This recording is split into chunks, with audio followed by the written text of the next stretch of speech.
आइलो किए किए पिले कोआरे डाकिलो टिके बड़ पाटरे डाक मते सुखु नहीं तो ए आई काम तो नाती बड़ा कुछ कारे मो नाती आकिले हां भाई तू एठे बसी तू केते आडे तो नहीं पारिनु ए आई एठे नमस्कार होछु हां हां बुढ़ाटिए गई था सहे बरस हे थाउ तो माई परन तो हलरे थाउ हलो आई हमारे नातिया तोते कहीं तो अदा रखला बेरा आई हमारे नातिया आज कौन भाई चिकन जागो लागि आज जो हमारे नातिया तू कोन जानि नि रे वार बात कहलो हमरा रामचंद्र जोधारे राजा होछंती इटा भोजी भात खाइबा को बाहर पड़ी दियो हलो आई हमारे नातिया तोते अजा जम्मा भल पाउनथिबो काई कहलो तू तो किछ जानु भल मत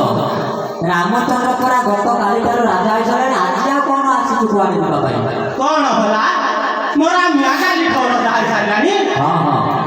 हां हां होला आसी जेते बेले मो सीता मा को देखा करे चाली देबी हो घर पर भांगिबो ए बाड़ी किया कागर भांगी दिले बाड़ी किया ए बाड़ी किया कोइले के तो घर भांगी दिले ए टोका बाड़ी किया कोइले के तो घर भांगी दिले आई घरे नातिया तोते गोटे कथा पचारिबे गां लोक ना कथा बाटा तो मु सुनिछि कोन रे किरिके कहलिलु तू आग कह जदि गाली न करू मैं कहबी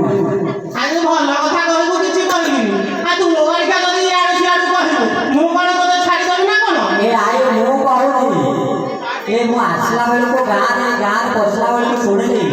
लोक माने टुटुल टावर आउछन कोन किरे नातिया कहले हां कहनु गाली करी बोले भल गाली करी कहनु देखिबा तापर ना गाली करी तो हां कह हलो आई अरे तोते कौन पारा खाई को देखलो कोवाड़ी